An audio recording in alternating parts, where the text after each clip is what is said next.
తెలుగువాడు తలెత్తుకునేలా, తెలుగు జాతి గర్వపడేలా, ప్రపంచమంతా మన వైపు చూసేలా అమరావతి నగరం అద్భుతంగా రూపుదిద్దుకోబోతా ఉంది. ఈ రోజు ఒక్కసారి అక్కడికి వెళ్లి చూడండి. గత 5 సంవత్సరాల్లో అప్పుడు 14-19 మధ్య ఒక 2 యూనివర్సిటీలు వచ్చినాయి. ఆ 2 యూనివర్సిటీలు అమెరికాలో కూడా అంత అద్భుతంగా లేవు అని చెప్పి మీకు చూస్తే తెలుస్తుంది. అదే విధంగా రాబోయేటువంటి అమరావతి మహానగరం చరిత్రలో ఒక మైలురాయిగా మిగిలిపోబోతా ఉంది. అదే విధంగా మరి ఆగిపోయిన పోలవరం, నారా చంద్రబాబు నాయుడు గారు ఎన్నిసార్లు ఢిల్లీ వచ్చేవారు, ఎన్నిసార్లు కేంద్ర మంత్రులతో కలిసేవారు, ఏ విధంగా పోలవరాన్ని నెలలా ఫాలో అప్ చేస్తూ ముందుకు తీసుకువెళ్లారు ప్రత్యక్షంగా చూసినటువంటి వ్యక్తిని. అదే విధంగా ఆగిపోయింది, ఆరిపోయింది అనుకున్నటువంటి విశాఖ స్టీల్ ప్లాంట్ ని అర్ధరాత్రి 12-1 గంటల వరకు కూర్చొని స్టీల్ మినిస్టర్స్ తోటి, నిర్మలా సీతారామన్ గారితో కూర్చొని పూర్తి చేసినటువంటి మహానుభావులు శ్రీ నారా చంద్రబాబు నాయుడు గారు. మరి ఈ రోజు రాయలసీమ ప్రాంతం చూసుకుంటే 5,000 కోట్ల రూపాయలతో 2 పారిశ్రామిక పార్కులు వస్తా ఉన్నాయి. బీపీసీఎల్ ద్వారా 95,000 కోట్ల రూపాయల పెట్రోకెమికల్ కారిడార్ వస్తా ఉంది. అదే విధంగా రైల్వే ప్రాజెక్టులు చూసుకుంటే ఒక్క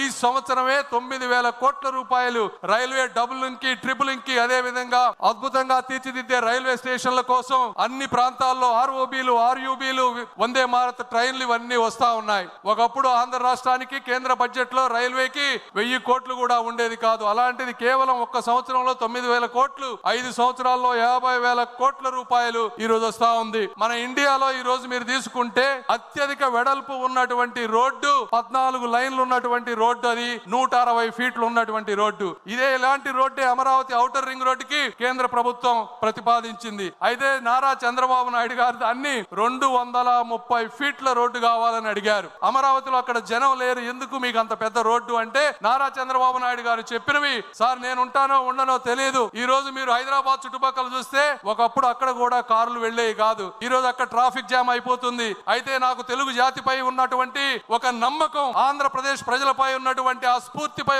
ఉన్నటువంటి నమ్మకం, ఈ రోజు ఆంధ్రప్రదేశ్ ఈ రోజు ఇలా ఉంటే ఉండొచ్చు కానీ 25 సంవత్సరాల తర్వాత అక్కడ 1 ఎకరం భూమి కూడా మేము కొనలేం. కాబట్టి మీరు ఎట్టి పరిస్థితుల్లో దాన్ని 230 ఫీట్లు చేయండి. దీనికి అవసరమైతే నేను 1000 కోట్ల రూపాయలు మా రాష్ట్రం నుంచి వస్తాను, నేను చూడకపోయినా నా ఆంధ్ర రాష్ట్ర ప్రజలు ఈ రోడ్డుపై అనుభవించాలి అని చెప్పినటువంటి వ్యక్తి. దీనికి నేను ప్రత్యక్ష సాక్షి అని చెప్తా ఉన్నాను.